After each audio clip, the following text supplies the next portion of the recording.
கடுமையான கோபத்துல உங்க கைகள் நடுங்குகிற அளவுக்கு நீங்க எப்போதாவது உணர்ந்திருக்கீங்களா? அல்லது ஏதோ ஒரு தீராத ஆசை உங்கள முழுமையா ஆக்கிரமிச்சு, "ஏ இது நான் இல்லையே! நான் ஏன் இப்படி நடந்துக்கிறேன்?" அப்படின்னு உங்களையே நீங்க கேட்டுக்கிட்ட தருணங்கள் உண்டா?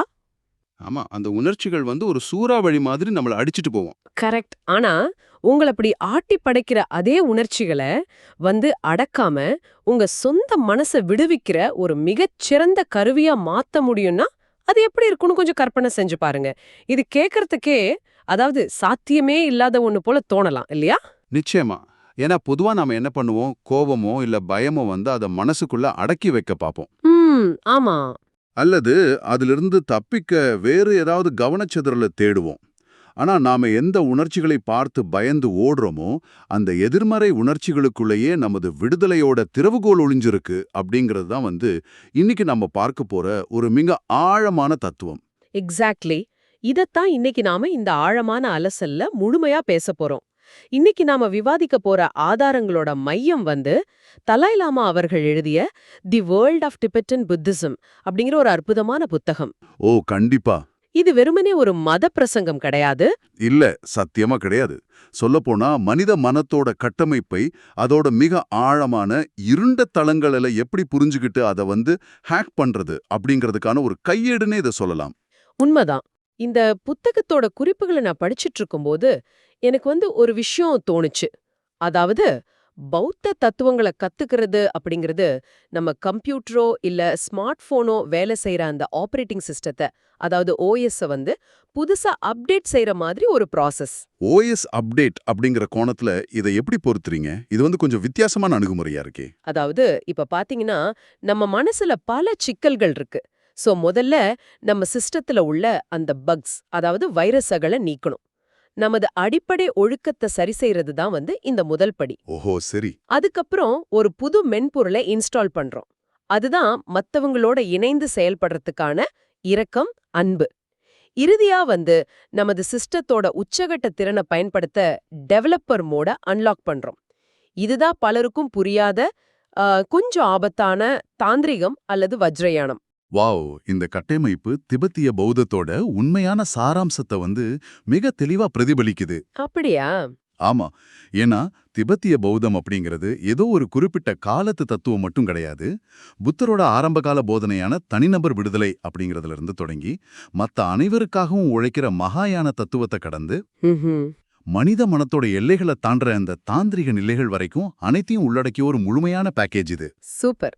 அப்படியானால் அந்த ஆபத்தான டெவலப்பர் மோட நம்ம அன்லாக் செய்யறதுக்கு முன்னாடி அதோட அடிப்படை விதியான அந்த பக்ஸ் நீக்கிற வேலைய புரிஞ்சுக்கணும் இல்லையா? கண்டிப்பா. சோ புத்தரோட முதல் போதனையான 4 உன்னத உண்மைகள் என்பதிலிருந்து ஆரம்பிப்போம். எனக்கு புரிஞ்ச வரைக்கும், அதாவது துன்பம் இருக்கு, அதுக்கு ஒரு காரணம் இருக்கு, அதை முடிவுக்கு கொண்டு வர முடியும், அதற்கான ஒரு வழியும் இருக்கு. கரெக்ட். இது கேட்க ஒரு சாதாரண உண்மையா தான் தெரியுது. இதுல என்ன அவ்வளோ பெரிய ரகசியம் இருக்கு? இது கேட்கறதுக்கு ரொம்ப எளிமையா இருக்கலாம். ஆனா இதுல தான் மனித மனதோட ஒட்டுமொத்த வரைபடமுமே அடங்கியிருக்கு. இப்ப பாத்தீங்கன்னா, நாம எல்லாருமே காலையில எழுந்தது முதல் ராத்திரி தூங்குற வரைக்கும் மகிழ்ச்சியை தேடுறோம், துன்பத்தை தவிர்க்க போராடுறோம் தானே? ஆமா, அது இயல்பு தானே. ஆனா துன்பம் தானா வானத்திலிருந்து குதிக்கிறது இல்ல. அது சில காரணங்களாலும் சூழ்நிலைகளாலும் மட்டுமே உருவாகுது. புத்தர் இதை ரொம்ப ஆழமா ஆராய்ந்து நமது எல்லா துன்பங்களுக்கும் அடிப்படை காரணம் அறியாமை அப்படின்னு சொல்றாரு. இங்கதான் எனக்கு ஒரு பெரிய குழப்பம் வந்துச்சு. என்ன குழப்பம்? அறியாமை அப்படின்னா எனக்கு கணிதம் தெரியாது, இல்ல அறிவியல் தெரியாதுன்னு சொல்ற மாதிரி ஒரு அறிவின்மை அப்படின்னு தான் நான் நினைச்சேன். ஆனா தலாய் லாமாவோட குறிப்புகளை படிக்கும்போது அறியாமை அப்படிங்கிறது வெறுமன ஒன்னும் தெரியாத நிலை கிடையாது அப்படின்னு சொல்றார்.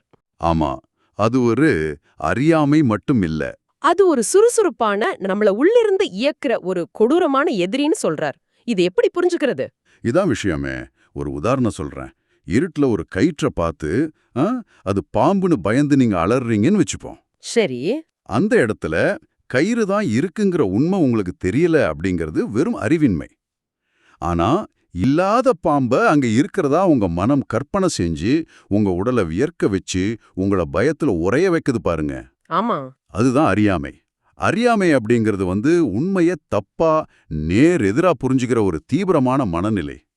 எல்லாமே நிலையானது, நிரந்தரமானது, ஒவ்வொரு பொருளும் தனித்து இயங்கக்கூடியது அப்படின்னு நாம ரொம்ப ஆழமா ஆனா தப்பா நம்புறோம். ஓஹோ. இதுதான் நம்ம எல்லா துன்பங்களுக்கும் ஆணிவேர். ஒரு நிமிஷம் இருங்க. தனித்து இயங்குறதுனா என்ன? இப்ப நாம எல்லோருமே தனித்தனி மனிதர்கள் தானே? அதுதான் இல்ல. பௌத்தம் இங்க சார்பு நிலை அப்படிங்கிற ஒரு மாபெரும் உண்மைய முன்வைக்குது. சார்பு நிலைனா? அதாவது இந்த பிரபஞ்சத்துல எந்த ஒரு பொருளும், எந்த ஒரு நிகழ்வும் தன்னிச்சையா தனக்குத்தானே உருவாகிட முடியாது. எல்லாமே ஒன்றை ஒன்று சார்ந்து பல்வேறு காரண காரியங்களால் மட்டுமே பிணைக்கப்பட்டிருக்கு. கொஞ்சம் இருங்க. இது ரொம்ப குழப்பமா இருக்கே.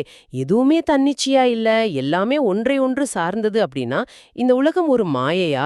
இல்லல்ல. அதாவது, எதுவுமே உண்மையில் இல்லை அப்படிங்கிற ஒரு சூன்யவாதத்துக்கு இது கொண்டு போய் விழாதா? இப்ப நான் இங்க உட்கார்ந்து பேசிட்டு இருக்கேன், நீங்க கேக்குறீங்க. இது நிஜம் இல்லையா? நான் ஒரு மாயையா? இங்கதான் பலரும் பௌத்தத்தை தப்பா புரிஞ்சுக்கிறாங்க.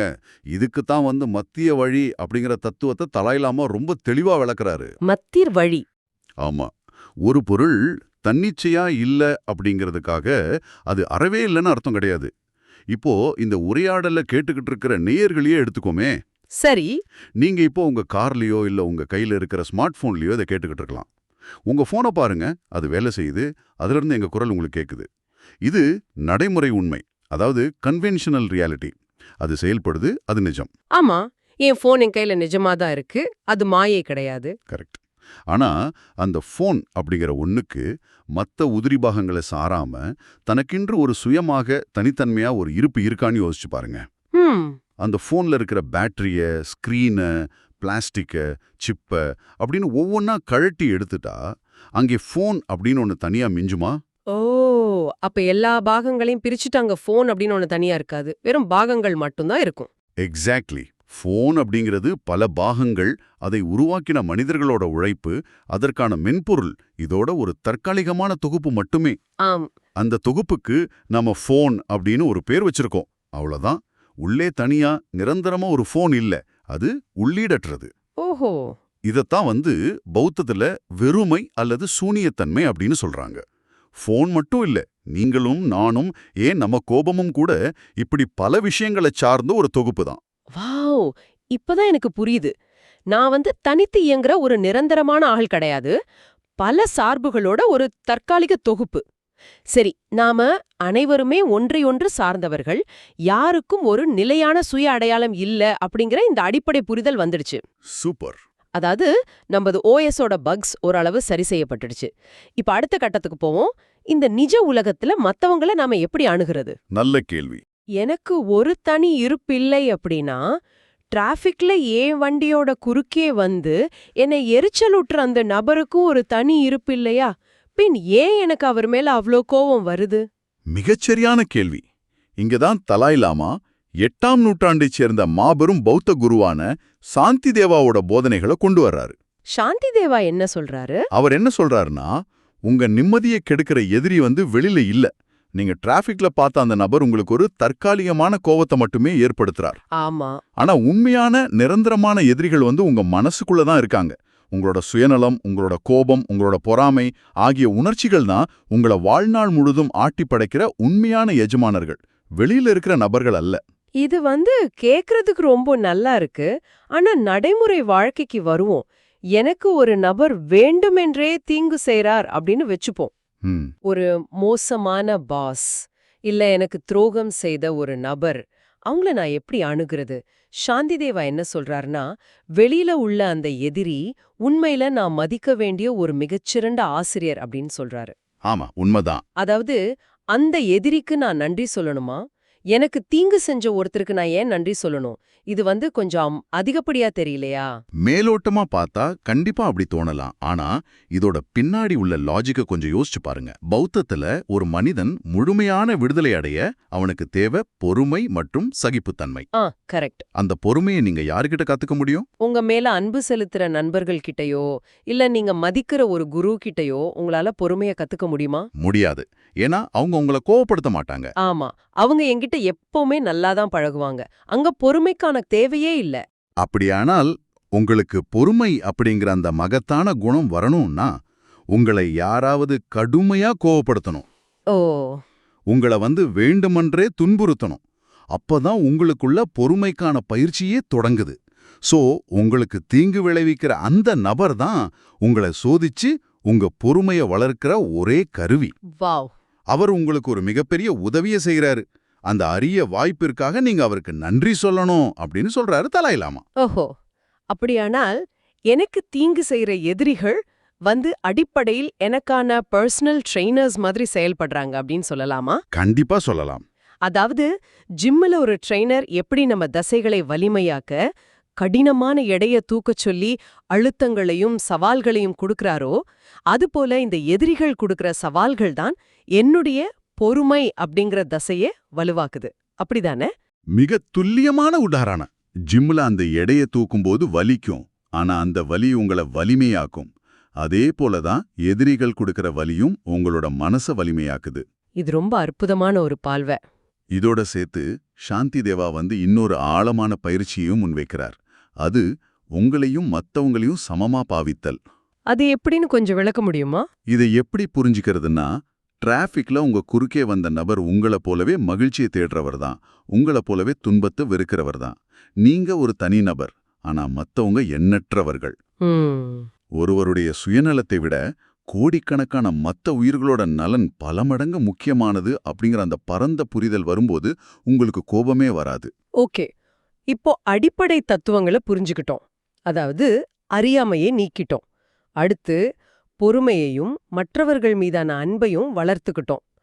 புது மென்பொருளை இன்ஸ்டால் பண்ணியாச்சு. ஆமா. இப்போ நமது ஓஎஸோட இறுதி கட்டமான அந்த டெவலப்பர் மோட அன்லாக் செய்யற நேரம் வந்துடுச்சு. இந்த ஆழமான விழிப்புணர்வை மிக விரைவா அடையிறது எப்படி? இதுதான் திபெத்திய பௌத்தத்தோட மிகவும் மேம்பட்ட, ஆனா பலரால் தப்பா புரிஞ்சு கொள்ளப்பட்ட தாந்திரிகம் அல்லது வஜ்ரயானம். சரியா? மிகச்சரி. ஆனா அதுக்கு முன்னாடி தந்த்ரா அப்படின்னா என்னங்கிறத நம்ம தெளிவா புரிஞ்சுக்கணும். தந்த்ரா அப்படிங்கிற சொல்லுக்கு தொடர்ச்சி அப்படின்னு பொருள். தொடர்ச்சினா எதோட தொடர்ச்சி? அதாவது நமது மனத்தோட, நமது ஆழமான உணர்வுகளோட ஒரு தொடர்ச்சி. பொதுவா அடிப்படை பௌத்த தத்துவங்கள்ல நாம ஆசை, கோபம் போன்ற தீவிரமான உணர்ச்சிகளை ஆபத்தானவைன்னு நினைச்சு அவற்றை விட்டு விலகி இருக்க பார்ப்போம். ஆமா, கோவப்படக்கூடாது, ஆசைப்படக்கூடாதுன்னு தானே சொல்லுவாங்க. கரெக்ட். ஆனா தாந்திரிகம் முற்றிலும் மாறுபட்ட ஒரு தீவிரமான பாதையை வகுக்குது. அது உணர்ச்சிகளை அடக்கிறதுக்கு பதிலா அதே உணர்ச்சிகளை விடுதலையோட பாதையா பயன்படுத்துது. ஒரு நிமிஷம் இருங்க, இது கேக்குறதுக்கே ரொம்ப ஆபத்தா இருக்கே. ஏன் அப்படி சொல்றீங்க? ஆசையையும் கோபத்தையும் விடுதலையோட கருவியா மாத்துறதா? இது நெருப்ப அணைக்க பெட்ரோலை ஊத்துற மாதிரி இல்லையா இருக்கு? ஆசைய அழிக்க எப்படி ஆசைய பயன்படுத்த முடியும்? இது எப்படி வேலை செய்யுது? இது ரொம்ப சிக்கலான ஒரு உளவியல் தந்திரம். தாந்திரிகத்துல டெய்டி யோகா அப்படிங்கிற ஒரு அதிநவீன பயிற்சி இருக்கு. டெய்டி யோகா? ஆமா. சாதாரணமா நமக்கு ஒரு பொருளோட மேல ஆசை வரும்போது என்ன நடக்குது? நான் இதை விரும்புறேன் அப்படிங்கிற எண்ணம் வருது. அங்கே நான் அப்படிங்கிற ஒரு ஈகோ இருக்கு. அந்த ஈகோ தான் அறியாமையோட ஆணிவேர். சரி. ஆனா டெய்டி யோகாவுல தியானம் செய்யற நபர் தன்னை ஒரு சாதாரண மனிதனா பார்க்கறதுக்கு பதிலா தன்னைத்தானே ஒரு தெய்வீக அம்சமா, ஒரு முழுமையான ஒளியா பாவிச்சு தியானிக்கிறார். அதாவது தனக்கு எந்த ஒரு பௌதிக உடலோ அடையாளமோ இல்ல அப்படின்னு கற்பனை செஞ்சுக்கிறாரா? எக்ஸாக்ட்லி. நான் அப்படிங்கிற ஈகோ அங்கே முழுமையா அழிஞ்சி வெறும் வெறுமை மட்டுமே அங்கே எஞ்சி இருக்கும். வாவ். வெறுமை அப்படிங்கிற தத்துவத்தோட இணைந்து அந்த ஆனந்தத்தை உருவாக்குன ஆசையே மொத்தமா அழிச்சிடுது. ஆஹா, இது நம்பவே முடியாத ஒரு மெக்கானிசமா இருக்கு. இது ரொம்ப சக்தி வாய்ந்தது. இதுக்கு தலாய் லாமா புத்தகத்துல ஒரு அருமையான உவமை சொல்லப்பட்டிருந்தது. மரத்துல பிறக்கிற பூச்சி பற்றிய உவமை. ஒரு நிமிஷம், நானே அதை யோகிக்க முயற்சி பண்றேன். சொல்லுங்க. ஒரு பூச்சி ஒரு மரத்துக்குள்ளேயே பிறக்குது.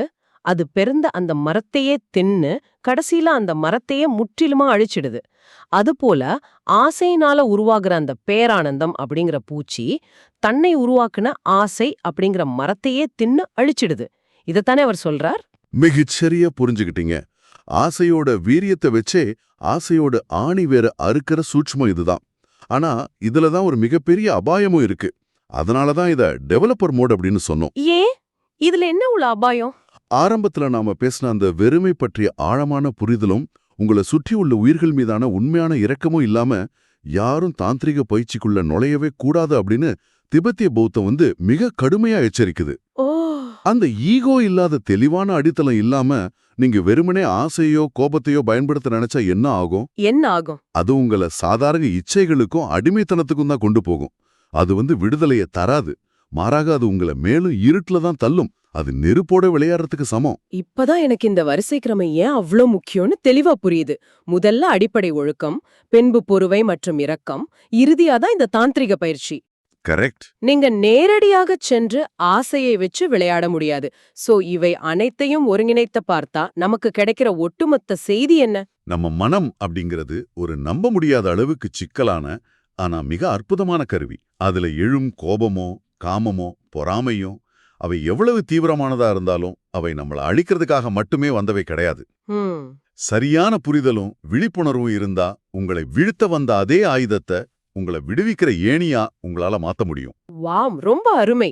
சுருக்கமா சொல்லணும்னா திபெத்திய பௌத்தம் அப்படிங்கிறது குருட்டு நம்பிக்கைகளை பின்பற்றுற ஒரு மதம் கிடையாது இல்லையா? நிச்சயமா இல்ல. இது மனித மனத்தோட முழுமையான ஆற்றலை வெளிக்கொண்டு வர்ற ஒரு அறிவியல் பூர்வமான உளவியல் அணுகுமுறை. இது மனிதனை வெளியில தேடச் சொல்லல, அவனுக்குள்ளேயே தேட சொல்லுது. ஆமா. தனக்குள்ள இருக்கிற இருள தன் சொந்த விழிப்புணர்வால் மட்டுமே கடக்க முடியும் அப்படிங்கறத இது ஆணித்தரமா நிறுவுது. எவ்ளோ ஆழமான உண்மைகள்.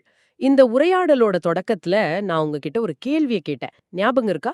ஆமா, அந்த சூறாவளி உணர்ச்சிகள் பத்தி. எக்ஸாக்ட்லி. உங்கள ஆட்டி படைக்கிற அந்த உணர்ச்சிகளே உங்கள விடுவிக்கிற கருவியா மாறினா எப்படி இருக்கும் அப்படின்னு. இந்த ஆழமான பயணம் நிச்சயம் அதை நோக்கிய ஒரு புதிய கதவை உங்களுக்கு திறந்திருக்கும்னு நாங்க நம்புறோம். உங்களுக்கான இறுதி சிந்தனை தூண்டல் இதுதான். ம். அடுத்த முறை அது டிராஃபிக்கா இருக்கலாம் அல்லது உங்க அலுவலகமா இருக்கலாம். உங்களுக்கு கடுமையான கோபமோ அல்லது அடக்க முடியாத ஆசையோ வரும்போது அந்த உணர்ச்சியில் அப்படியே சிக்கிக்கிறதுக்கு பதிலா ஒரு கணம் அமைதியாகி சற்று விலகி நின்று அந்த தீவிரமான சக்தியை கவனிச்சு பாருங்க. அந்த உணர்ச்சியை உங்களுக்கே எதிரான ஒரு விஷயமா பார்க்காம உங்க சொந்த மனத்தோட ஆழத்தை புரிஞ்சுக்கிற ஒரு சக்தி வாய்ந்த டூலா உங்களால பயன்படுத்த முடியுமா அப்படின்னு ஆராய்ந்து பாருங்க. உங்களுக்கு தெரியாத புதிய உலகங்கள் உங்களுக்குள்ள திறக்கப்படலாம். கண்டிப்பா. இப்போது வீடியோவின் இறுதி பகுதி. இவ்வளவு நேரம் கேட்டதுக்கு ரொம்ப நன்றி. இந்த Tamil voice reads channel monetisation இல்லாம தான் நடக்குது. இந்த ஆடியோ புத்தகம் உங்களுக்கு பயன் தருது என்று நினைத்தால் இந்த முயற்சி தொடர்ந்து போக உங்க ஆதரவு மிகவும் உதவும். என்னோட இந்த முயற்சிக்கு நன்கொடை அளிக்க விருப்பம் இருந்தால் டிஸ்கிரிப்ஷன்ல கொடுக்கப்பட்டுள்ள UPI ID மூலம் வழங்கலாம். உங்களால் முடிந்த அளவு போதும். சிறிய ஆதரவும் பெரிய உதவிதான்.